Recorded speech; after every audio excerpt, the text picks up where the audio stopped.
What's up, the internet? It's Kyle, and joining me as always on this show is Dan, who, if I've guessed right, can bring himself on screen now. Yes, I can. Look, Oh, this I'm is gonna be here. so cool. This is gonna be so good, You know, guys. the other neat thing is I can actually take Kyle off the screen too.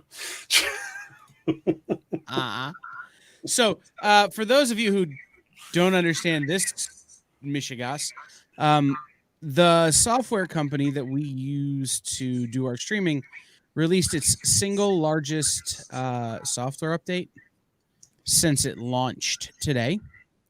And there are a lot of new toys that Dan and I can play with here in the stream. So, yay! Hey.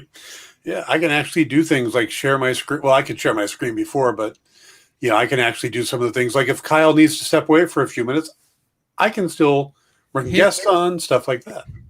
Hit Shift 1 on your keyboard. Shift 1. Oh, wow.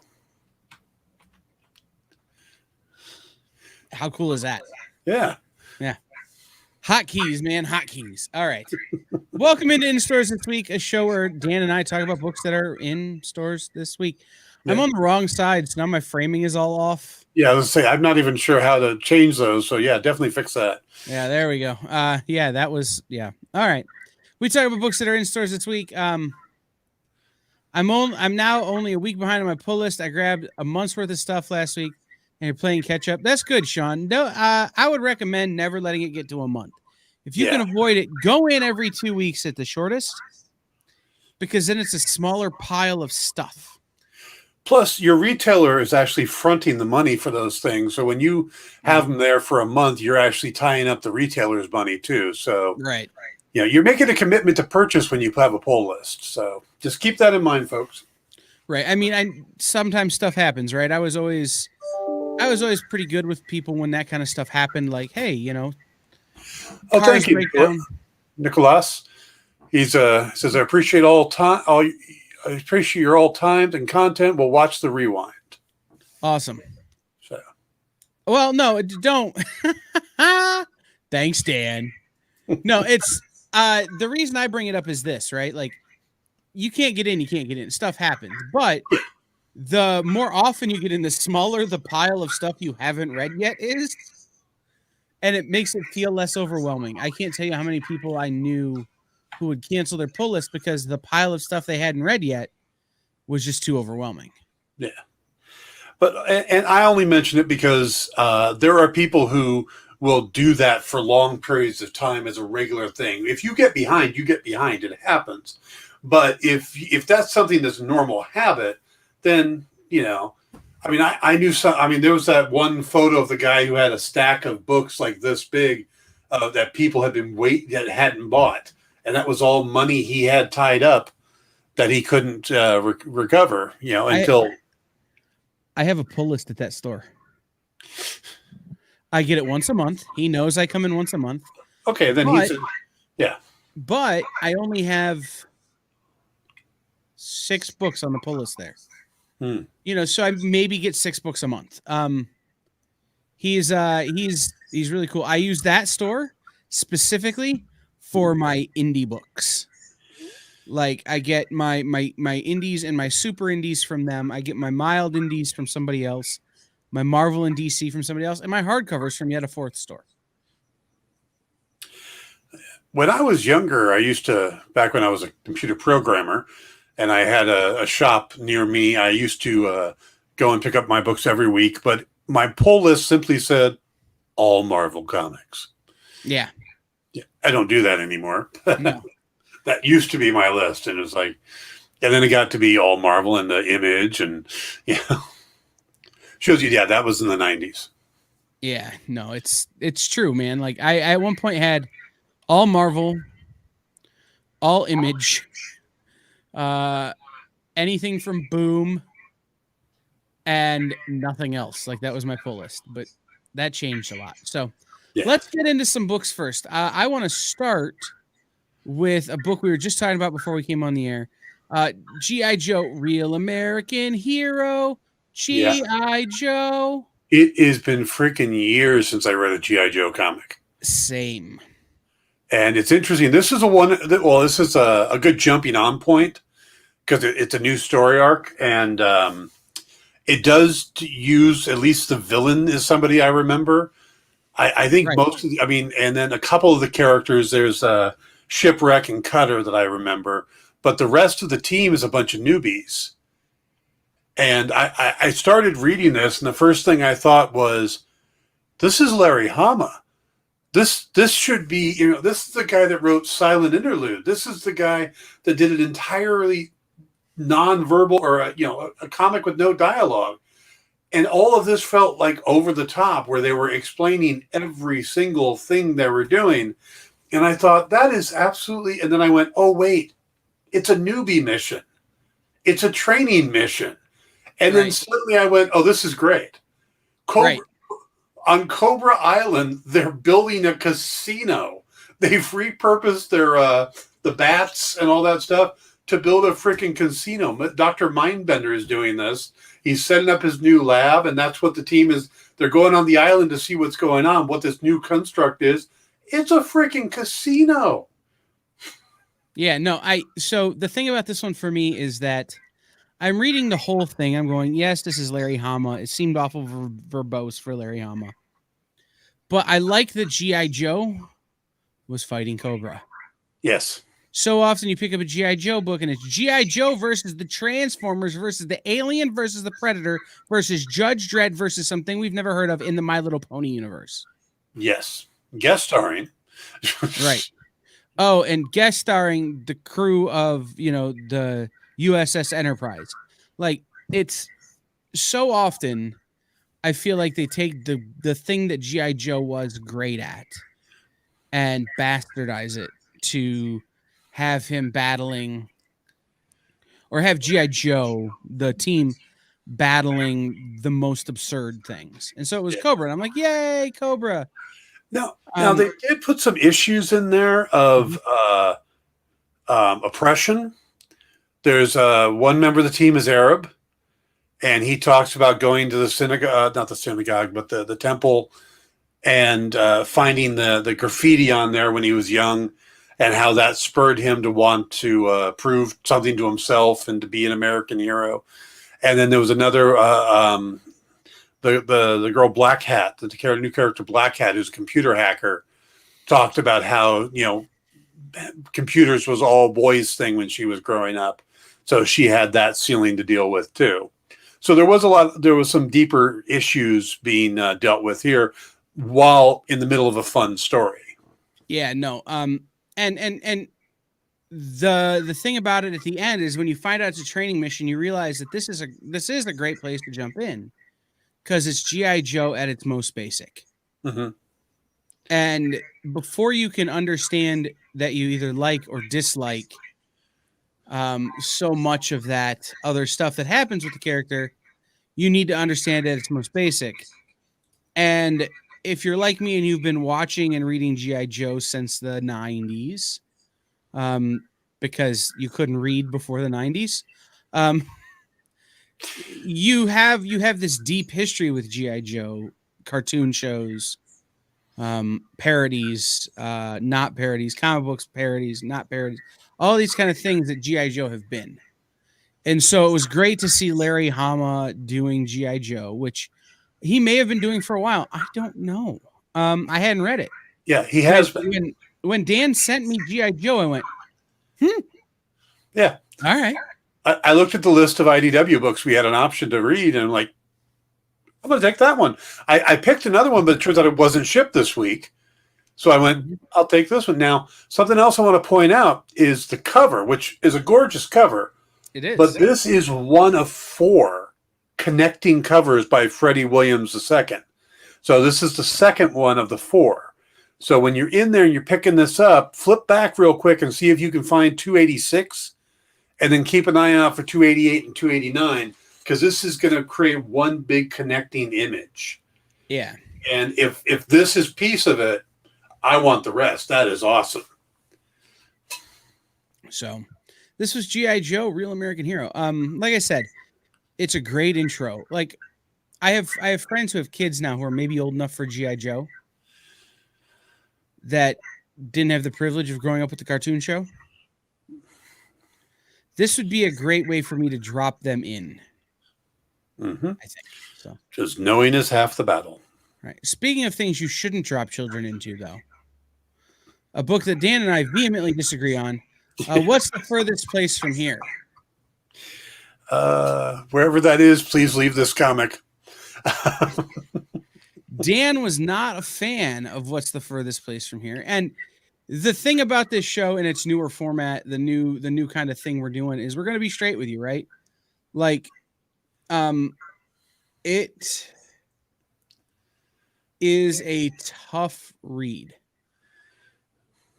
Is that a reasonable Yeah. way to put it?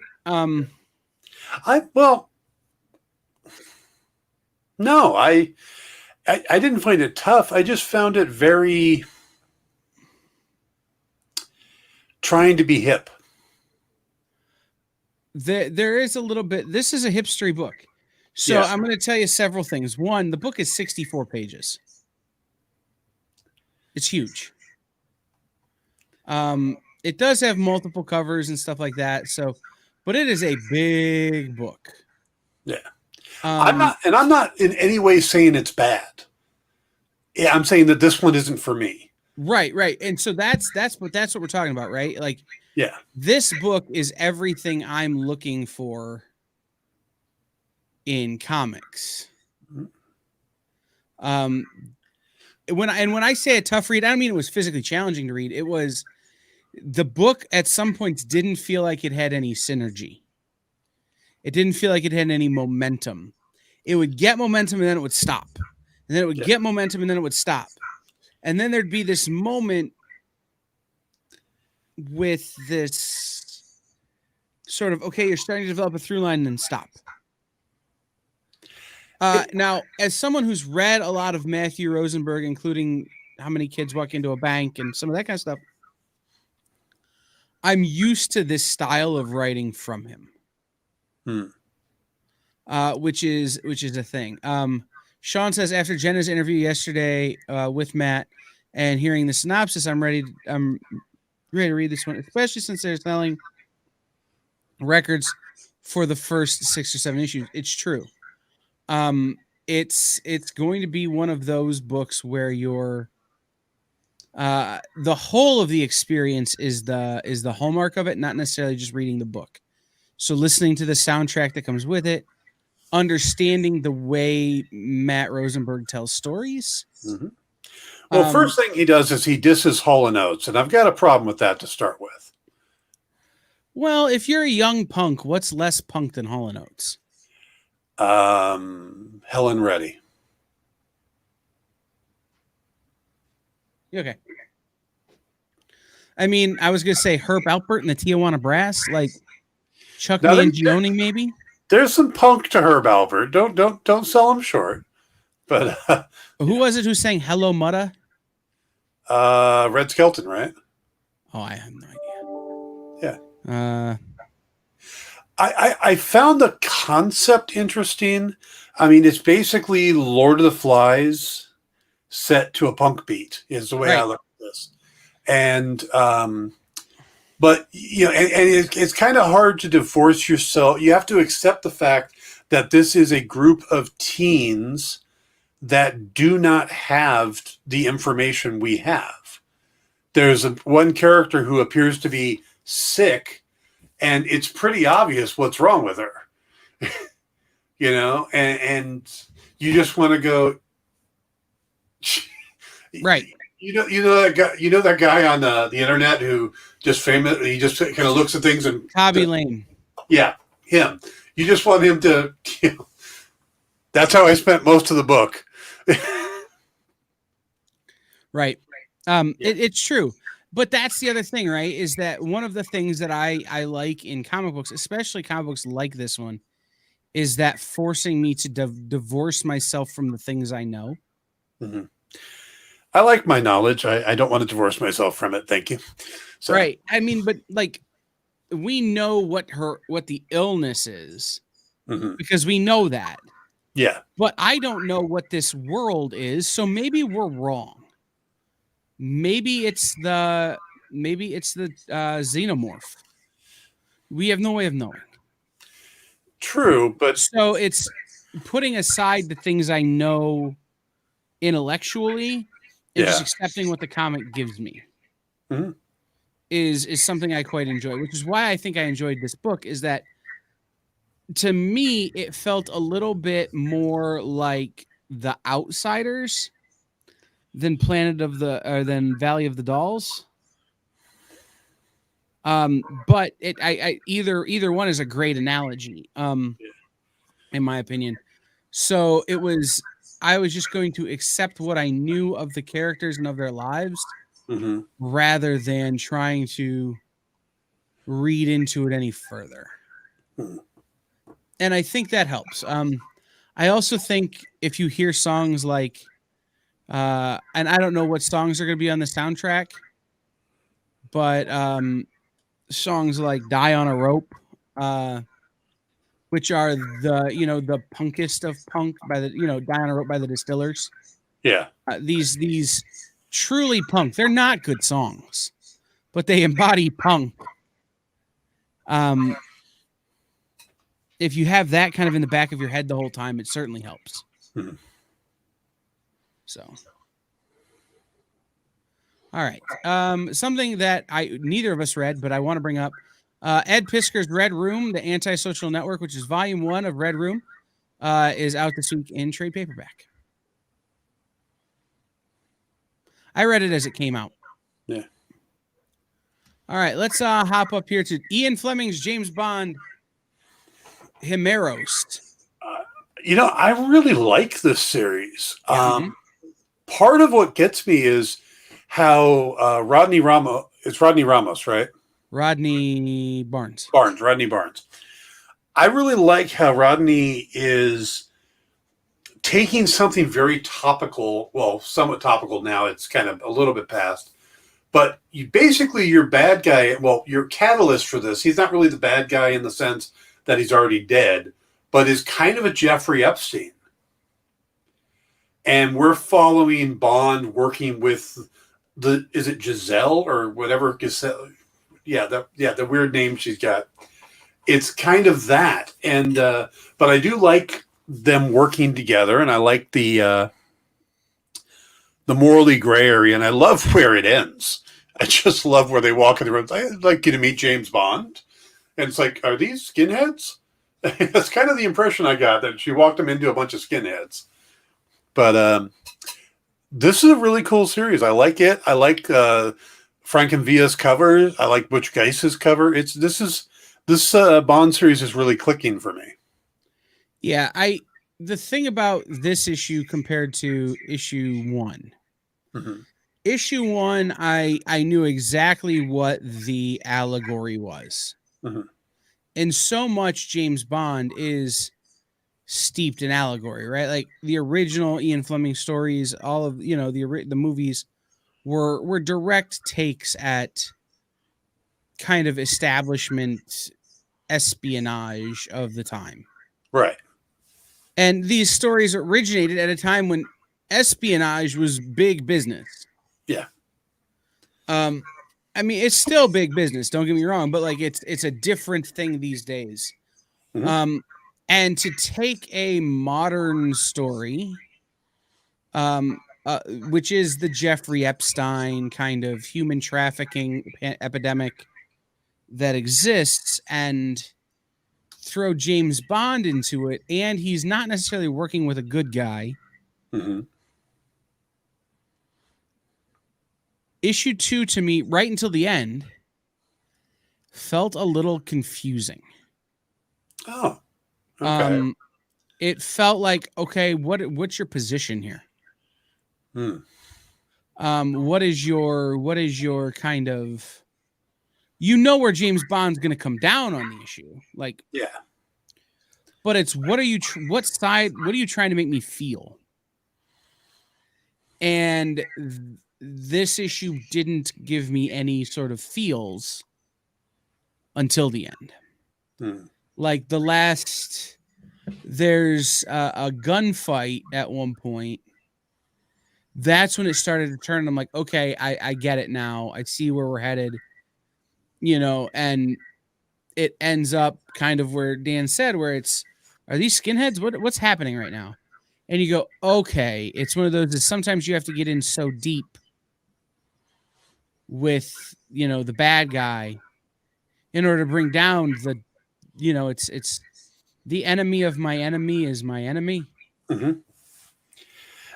Now, kind of situation. So yeah, I might be particularly kind of fond of this right now because of I'm doing my book on Vela, the Ember Crest Protocol, which is kind of an homage to Bond meeting, with magic in it.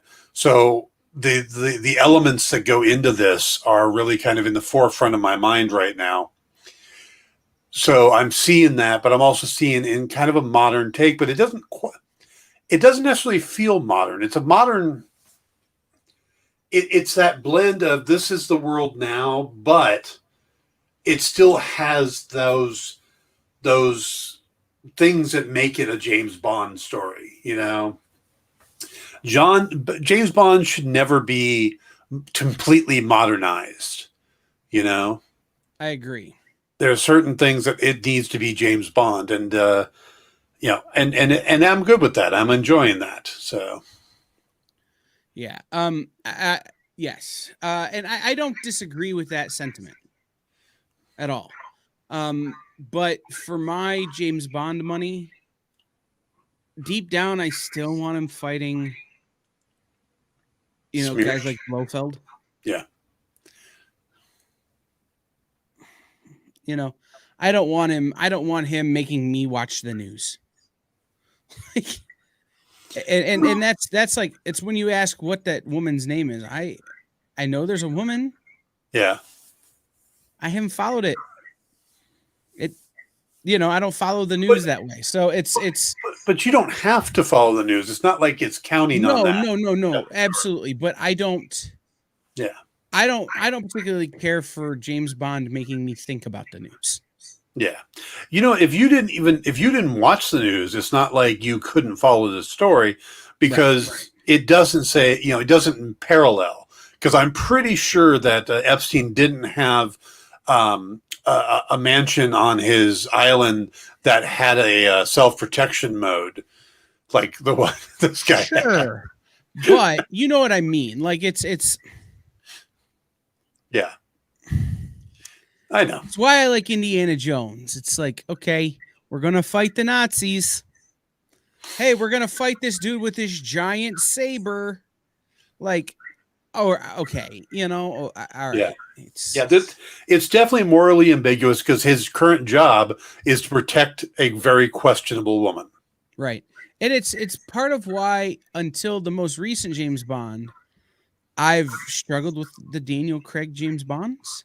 They've all felt a little modern for me. They're great. I've embraced. They've all felt a little modern for me. So yeah.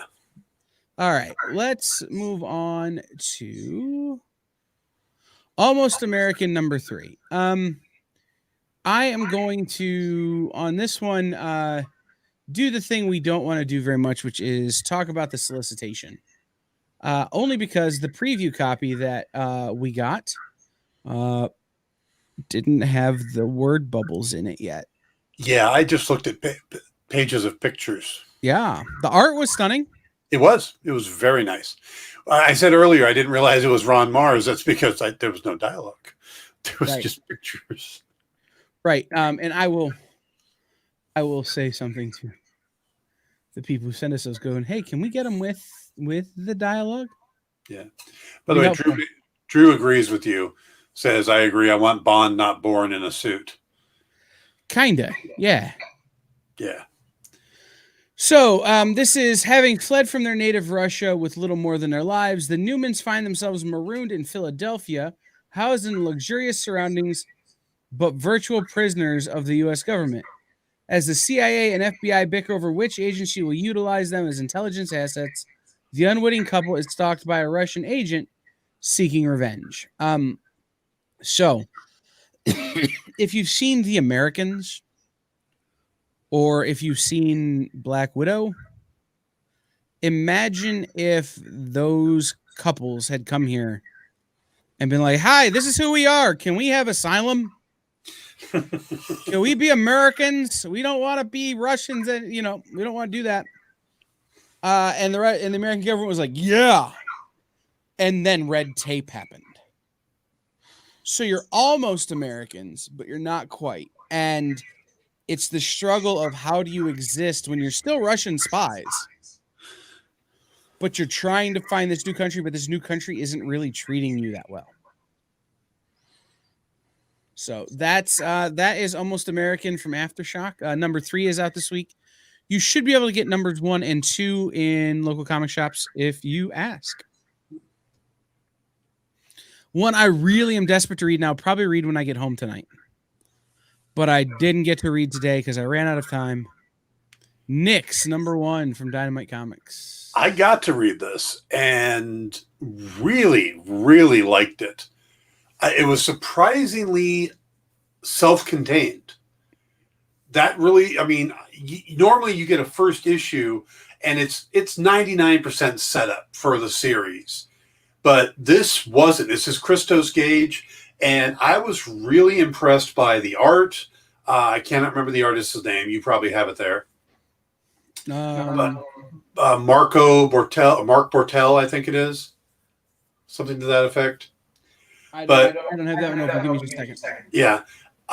Part of what surprised me was, I mean, we really get this story that's, like I said, self-contained, and it's this character coming over from the other Vampirella books. She's getting her own series.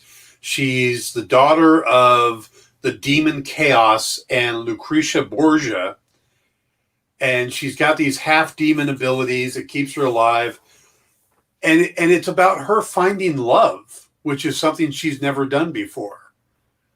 And it's a little packed tightly, as it is a little quick, but the story itself is really interesting. It's a little more risque than I'm used to from Dynamite as well. There's but not. That makes sense. Yeah, I mean, the character is nude through a lot of it. We don't really see anything, but it's mainly because they don't draw it. It's one of those type of things. It's like if you really studied anatomy, we probably should be seeing stuff. But it's a straightforward story. It's a small story. It's a great jumping in point because they take the time to tell you who the character is, give her backstory and stuff like that. But at the same time, they don't really set up much outside of that other than we find out that her father is weakening, the Lord Chaos or the Demon Chaos, and that some people or some of the other demons are going to try to bring him down. Yeah, I just scrolling through it. Like, the art is insane. Yeah. It's so good, and I'm very excited to read the story. It is Mark Borstel and Christos Gage. Yes. Can we have a talk with Nick about his watermark? I think about that on just about all of these books, that the watermarks half the time cover the dialogue. Well, it's just his is so bright. Everybody else's is so dull. Like, why is this so bright? Come on, dude. Why's it got to be yellow? Oh, well. First world problems. Yeah. All right. It is that time. Let's take a break, and we'll come back and we'll hit the last 4 books. Wow. And yeah, this thing where we read books means we're talking about a lot less books. Yeah, but we're talking about them more in depth, and I think that's better. But then, of course, Sean and Drew and stuff like that will have to tell if they think it's better or they want us to go back to just talk about solicitations. Right. I mean, do you guys want us to go back to covering 30 books a week, or do you guys like us doing 9? It's a lot easier doing these. Yeah, like, I don't know about Dan's. It used to be like we'd have to go through and pick our books and get all this stuff together. It'd take me about an hour to get ready for the show, like before the show. Now I get to spend the afternoon reading comics on my iPad. Yeah. So we will I like it now when you read them. This for sure. Sean's happy to provide all the feedback. Well, Sean, that's not feedback, buddy.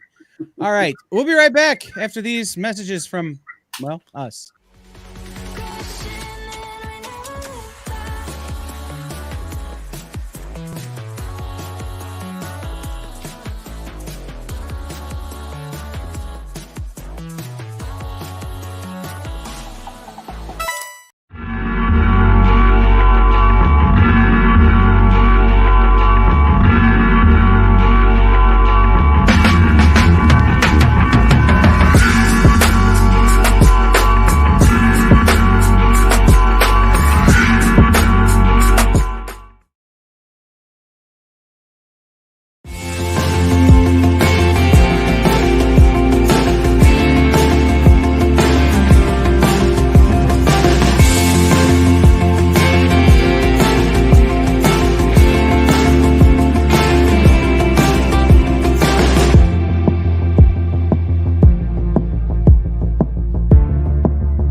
Hey, I'm Joe Pruitt. I'm the publisher and /CEO of Aftershock Comics, and you're watching The Experience.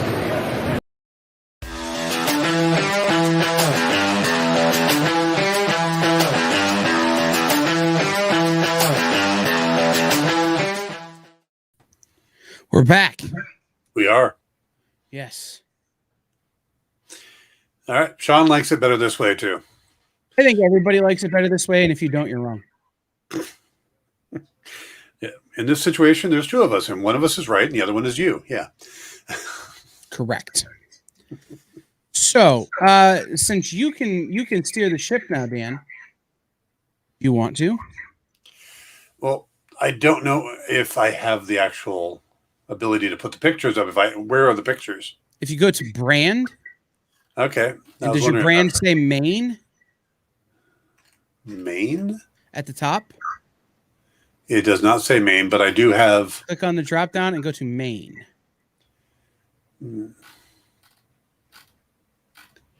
I do have access to all the videos and stuff. But you don't have access to a drop down at the very top? Drop down. Like at the very top, what does it say? Like underneath the... Well, I mean, I can choose stuff like this. That's what we want. Yeah, but there's no drop down. But yeah, I can. Okay, so, there it is. Go ahead. So, Chicken Devil number 2. I didn't get a chance to read this one yet. I did. And the thing about Chicken Devil is this. If Tony Soprano and Colonel Sanders were the same guy, that would be a good jumping on point for this book. And ironically, Harlan Sanders killed a guy once. Do you ever know that story? Is that an urban legend or No, it really happened. Okay. So when KFC started, it was a chicken shop in a gas station, which was where most of the chicken shops in the South were at the time. Right. Like it was a thing. There was a rival gas station that also sold chicken about 2 miles away. Colonel Sanders put up this giant billboard very near to their station before you got to it that said, "Keep driving past the next one. There's better chicken ahead." And they got very angry, so they came to firebomb his chicken shack and gas station, which seems dumb because gas explodes. But rather than that, Colonel Sanders met them outside with a 12 gauge and he won. Yeah. By the way, I'm pretty sure that's not the only life Colonel Sanders has taken with how much grease is on that. I mean, we're not going to talk about cardiac events. Yeah, that was one of my earliest jobs as I worked at a KFC. So, I'm sorry. Does everything still smell awful? It does. It does. So, in issue 1 of Chicken Devil, what we found out is that the main character, our protagonist in this story, runs a chicken restaurant, and he has a partner. And the chicken restaurant is very successful, but the partner seems to be living much higher on the hog than he should be, given their income. This guy finds out that his partner is moving drugs out the back door in chicken boxes and chicken, like fried chicken, like he's selling drugs. And decides to put a stop to it. What he doesn't realize is that his partner's mobbed up. And the mob is good with the front. I mean, they're really happy. Which, ironically, I got another story to tell you. During Prohibition here in Toledo, we have a place called Tom's Barbecue. It's on the east side, which, if you know anything, is the oldest part of town that isn't our original downtown. They're about the same age, but whatever.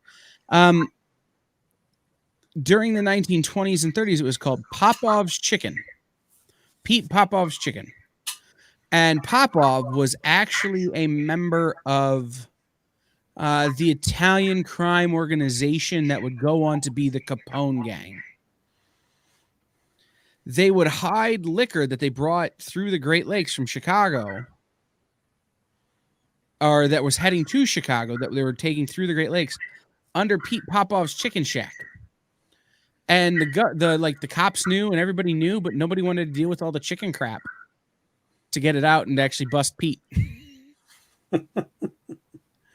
I love chicken stories. Anyhow, Anyhow, so this guy decides to put an end to this, and so the mob comes after him and his family. And you find out in issue 1 that he is going to take his revenge and protect his investment and his family at all costs. But he doesn't want to be found out that it's him that's doing all this killing, which makes sense. Nobody wants to go down for getting killed. So he puts on the chicken mascot costume and starts knocking these guys off. And so this book opens up after he's just killed a guy at the gym. And it's more of him trying to protect his family without telling them what's going on. And without his partner finding out that it's him, while trying to take this whole organization down. But as is with any vigilante story where you're holding a secret identity, things get more and more complicated. Eventually, in this issue, though, the partner finds out. And it goes a very weird direction from there.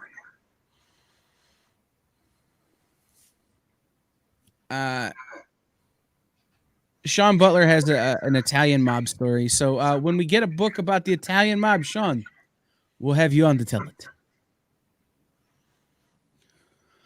What's next, Dan? Next, we're going to cover, let's see.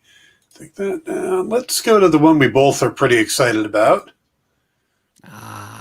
Yes. Regarding the matter of Oswald's body. This is just, it's brilliant. I love it. This is you're getting the team together, but you don't know who it is that's getting the team together. Pretty eccentric characters. Chris Cantwell is writing the hell out of this book, and Casalanguida's art is just gorgeous. This is just a fun book. You start off by finding out that they're exhuming the body of Lee Harvey Oswald because there's this rumor that it's not his body. And then we shift, and I'm not sure if we shift time or not, but to this group of eclectic people that are all pulled together.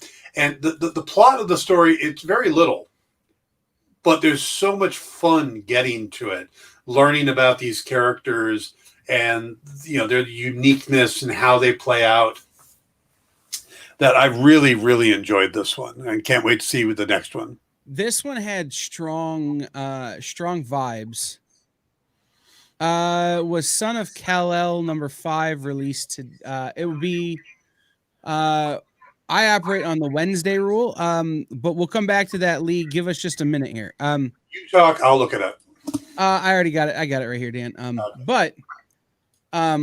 The thing I was going to say is this has strong Department of Truth vibes. Mm-hmm. There was also a book called Black Monday Murders that came out a while back from was it early Black Mask, maybe? Yeah. And it had vibes like that too. Like this to me feels like if something like First 48 or one of those were going to take on the story of Lee Harvey Oswald and all of the conspiracy theories that surrounded the assassination of John Kennedy. And to be honest, I fervently believe that what Chris Cantwell is setting up is the conspiracy theories that more surround what happened with John Kennedy, Robert Kennedy, and there was another assassination of a political figure right at that same time, and Martin Luther King. Right. And how they were all sort of maybe connected and all of this kind of stuff.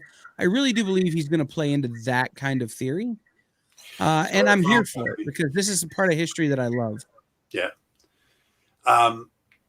There was also, just the writing is the main character that's putting all these people together, this Agent Frank. And I'm saying Agent Frank, he just calls himself Frank, but there's that moment that he walks in where all of them are there and he points at one of the guys that he's brought in from his side who's in a police uniform. And he goes, look, he's dressed as a cop. So this is obviously legit. And it immediately makes you think this might not be legit. it's just some really clever writing. For Lee, Son of Kal-El comes out next week. There you go, Lee. So, yeah. So this week you should pick this one up. Yeah, absolutely. You should pick this one up. It's fabulous.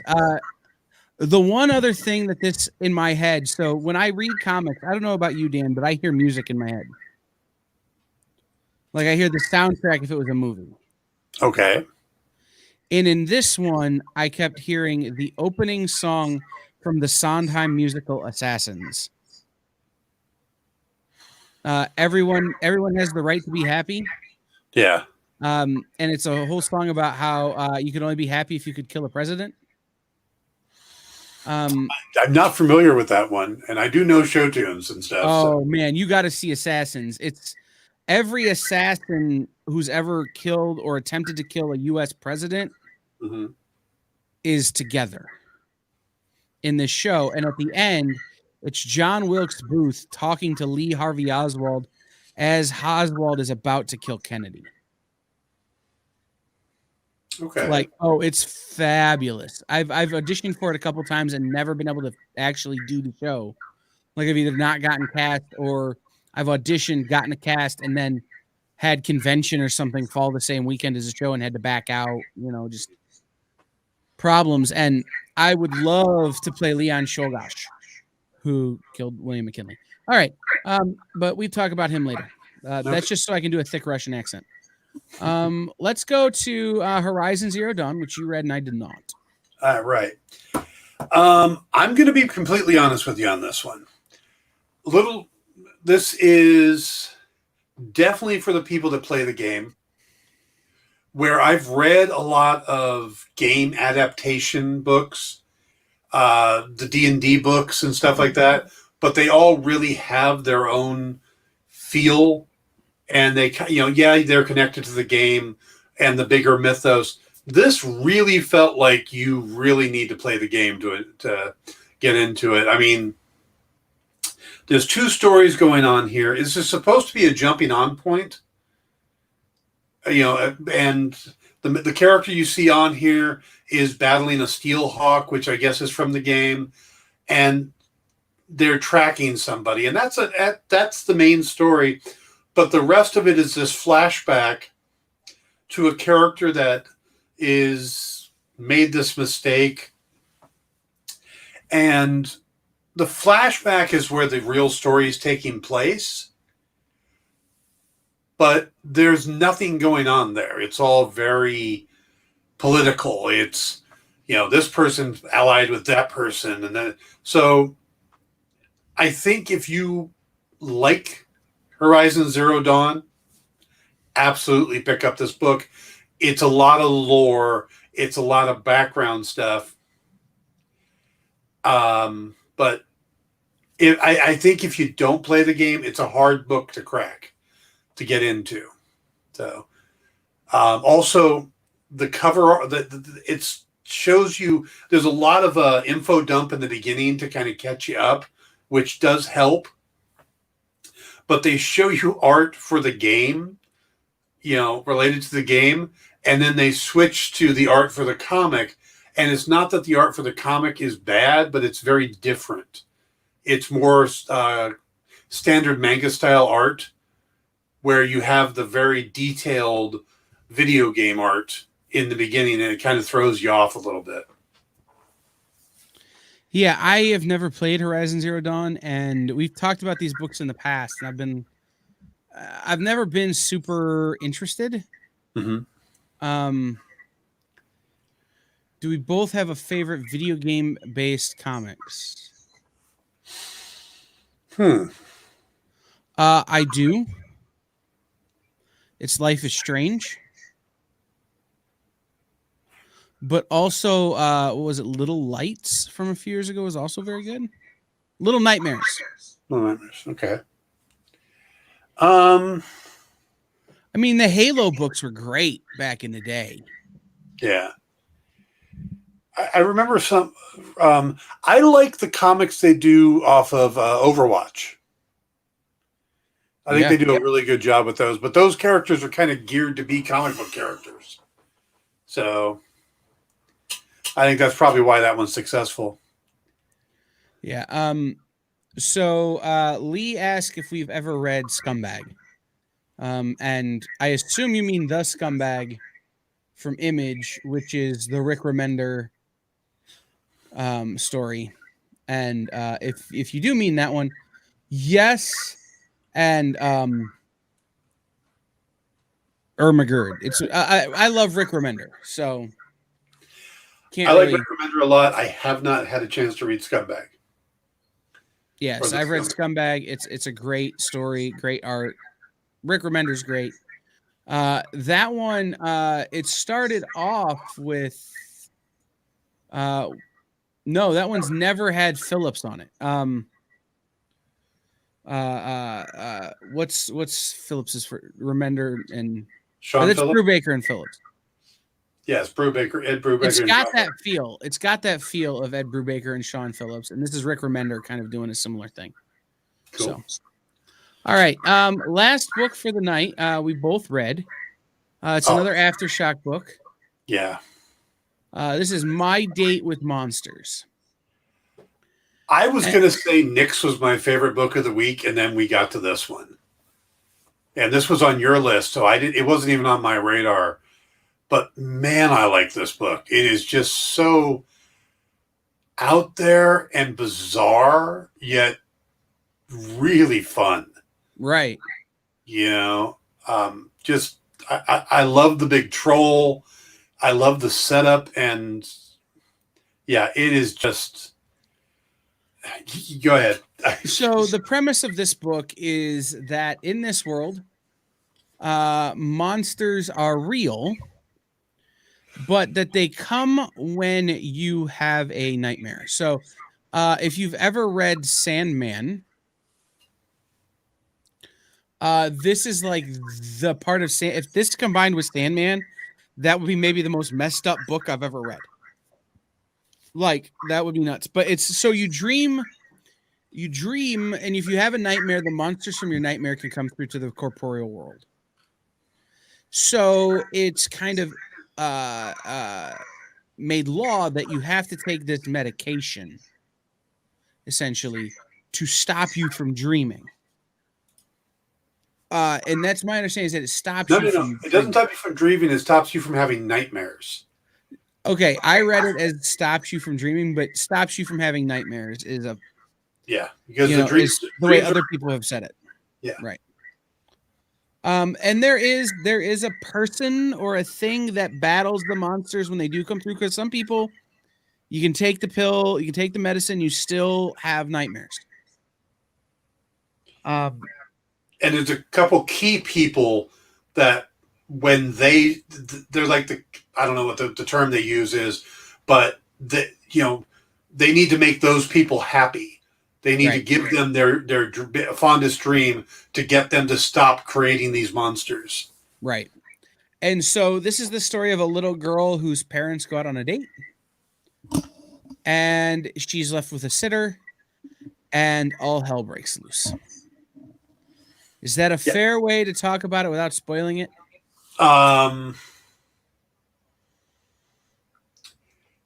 Almost. It's the mom goes on a date, a blind date, or an inner date. Oh, yeah. So it's not her parents, it's just her mom. Because, that's an important part of it. But yes. So, this is just, it's crazy. It's fun. I would love to see this as a TV series. This, to me, would be an amazing Netflix series. Just hands down, because you've got the whole romance and dating issue with monster fighting. It is literally bat-esque crazy. And it's wonderful. It's true. This book is bat crap crazy. And Sean says it. I've said it before and I'll say it again. Aftershock can do no wrong.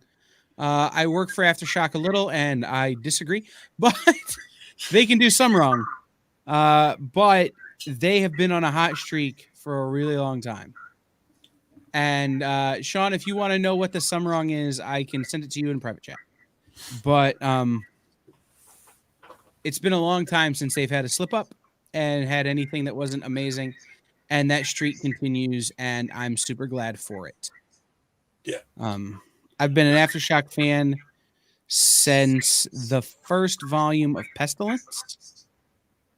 So I will continue to be an Aftershock fan long from now. So, like I said, I love this book. For me, it was this, or it was Oswald's Body coming into the week. Now it's this Oswald's Body, the Nyx, and you haven't read Nyx, but those are the top three for me. Those are my recommendations. My Date with Monsters, Oswald's Body, and Nyx. For me, it's this. It's My Date with Monsters, Oswald's Body, and The Furthest Place from Here. And again, it's just I'm a big fan of the way Rosenberg tells stories. So it fits my ADHD, bro. So, yeah. All right. Well, for Dan, I've been Kyle. We have. Tomorrow is New Comic Book Day. Oh, there's a thing we need to talk about. What I'm doing this week on the Dan Wickline Show? That too. Okay. But it's important to note that Dynamite Comics, which is the largest distributor of comics that aren't Marvel or DC, was subject to a ransomware attack on Thursday. And as such, much of their infrastructure has been affected. A large part of that is their ability to ship. So at the moment, about half the country doesn't have new books that aren't from Marvel or DC and that aren't from companies from whom they can get direct distribution. So there will be shops that have Aftershock and Image and other things because they get them other ways. Mm-hmm. But a large portion of the country will be missing a large portion of their books. So, as I'm so fond of saying on this show, when you go to the comic book store tomorrow, be cool. Don't get angry if they don't have the book you're looking for. They're trying, but Diamond was unable to generate shipping slips and tell UPS to come and pick them up. They just couldn't do it. Mm-hmm. So what can you do? It's like that oil pipeline, man. It's a tough one right now. So just be cool when you go to your local comic shop tomorrow. Also, if you don't have a local comic shop, visit comicshoplocator.com. Type in your zip code. It will tell you where the closest comic shops are to you. Shop around. Try several different comic shops. Find the one that best fits you. And then go in and spend $5. It doesn't cost. It's not a lot of money, and it can make the whole difference for a comic shop's day. So, Dan, you have the next 2 weeks planned out. I do. Today, I already spent this afternoon talking to the guys from Carriers, the new book coming out next week. I think they're one of the people that got delayed because of Diamond. Theirs was actually a paper shortage issue. But yeah, so you can check YouTube for my interview with Ben Ferrari and Jason Hurrow. And then tomorrow we're going to do a spoiler conversation about the Eternals, which I liked a hell of a lot more than the critics. And to me, the critics are freaking wrong. This was a fun movie. Agreed. I may have to join you tomorrow, Dan. Please. I would love to have you. On Thursday, we're going to do also a spoiler discussion on Dune. It's kind of funny. I watched both of those the same day, which that's big sci-fi epics. That's like 9 hours worth of movies, bro. Yeah, I know. Next week, though, Disney Plus Day is on this Friday. So on Tuesday, we'll talk about the fallout from that, what all the stuff means, what the new Boba Fett special thing they're doing is, and any other news that comes out of there. Wednesday, by Kyle's request, we're going to do a deep dive into the Ghostbusters to get ready for Ghostbuster Afterlife. And Wickline. Who are you going to call? Yeah, absolutely. And then Thursday, I am absolutely excited. I'm going to hype the hell out of this one. I have writer-director Adam Marcus coming on. Adam directed Jason Goes to Hell. He wrote one of the Texas Chainsaw Massacres. He and his wife wrote, and he's directed this. It's been out for a little while now, but this smaller budget film called Secret Santa, which is basically horror meets the holidays. It is basically for anybody who likes gore, comedy, and dysfunctional families. It is an amazing movie. It's been winning awards at a bunch of different little festivals. So I'm going to have Adam on. Also, Adam and I do these just development hell things where we take comic book movies that never got made because of different development stories, and we perform them, do as in a table read, and he directs those. So Adam's a good friend of mine, but I've been wanting him on the show for a long time. He's going to come on the 18th and talk about Secret Santa and other things. So I think you should have him and you write a horror movie that you and I are in, and it's just us talking into the camera for an hour about comic books. Mm. Yeah. Now y'all are going to have nightmares, and it's going to create monsters, and my date with monsters is going to come true. You're welcome. Yes.